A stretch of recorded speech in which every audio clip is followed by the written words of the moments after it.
Until very recently, many people had never heard of BlackRock Inc. Some of you still might be baffled as to why this warrants a standalone video instead of a casual mention on one of my live streams. Stick around and find out why.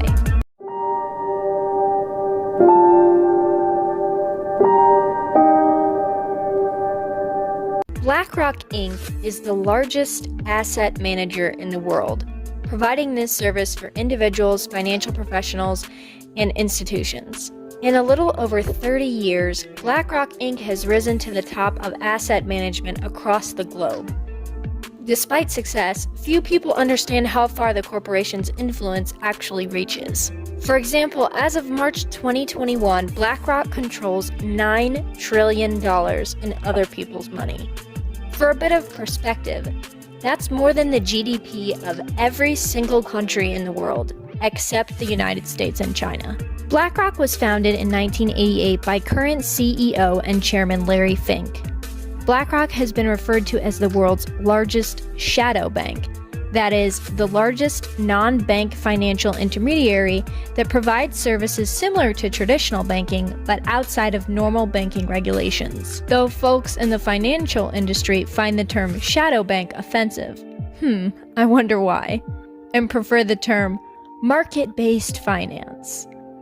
BlackRock has also been criticized for taking advantage of its close ties with the Federal Reserve System during the coronavirus pandemic response. Yes, you heard that correctly, but more on that later. Let's set the scene before we get to present day. BlackRock's ties go deep. Let's review these notable ties. The US government contracted BlackRock to clean up after the financial meltdown of 2008.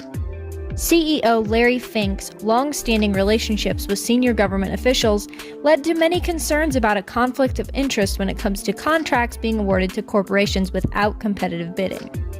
BlackRock being awarded this contract back in 2008 allowed Fink to cultivate a working relationship with Obama's first Treasury Secretary.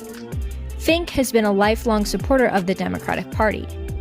In 2016, Fink hoped to become a part of the federal government himself as Hillary Clinton's Treasury Secretary. BlackRock hired quite a few former executive branch appointees to its firm, which only further strengthened the relationship with the federal government. Unfortunately for Fink, we all know what happened in 2016. Nonetheless, in December of 2016, Fink joined a business forum assembled by President-elect Donald Trump to provide economic advice on policy issues. Since then, BlackRock's relationship with the federal government continued. In 2019, in an open letter to other CEOs, Fink said that companies and their leadership must step up when governments fail to tackle social and political issues.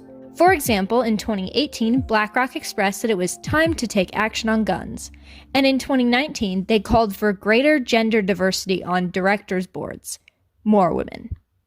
Of course, this would be easy for a company who has shares and voting rights across the world in sectors such as energy, transportation, oil and gas, food, and obviously, finance.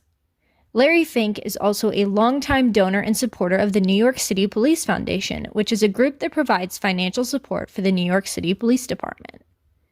BlackRock's ties aren't just at the federal level, as you see. BlackRock isn't just an investor, but also an auditor and an advisor. In fact, governments and central banks invite a BlackRock subsidiary called BlackRock Solutions to audit and provide advice about management and rescue of banks. At the same time, BlackRock is often a major shareholder in these same banks. Essentially, they sit on both sides of the table and shake hands.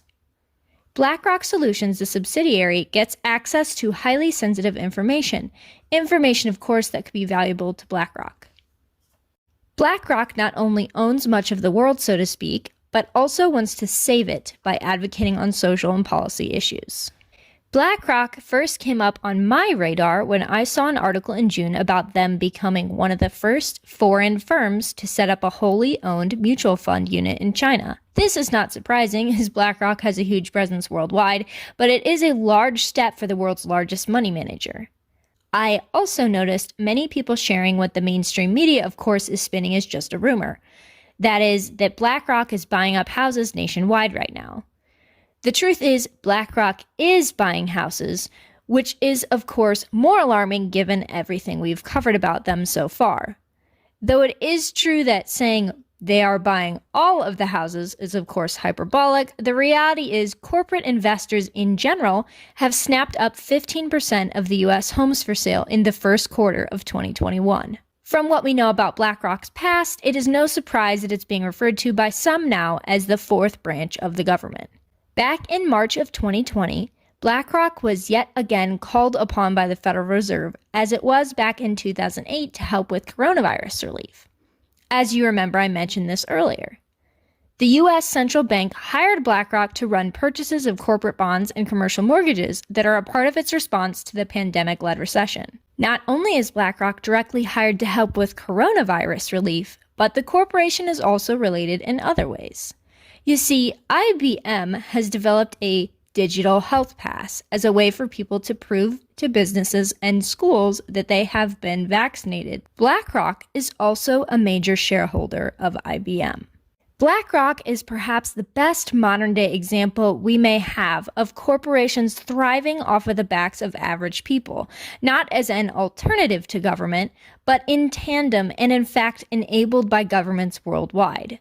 BlackRock is heavily intertwined with our federal government and has been for decades, and is now profiting directly off of the distress and panic over the past year and a half. We have seen the largest redistribution of wealth from the average person to corporations than ever before, and these corporations' tentacles are everywhere, and they are in fact holding hands with the federal government as the years go on.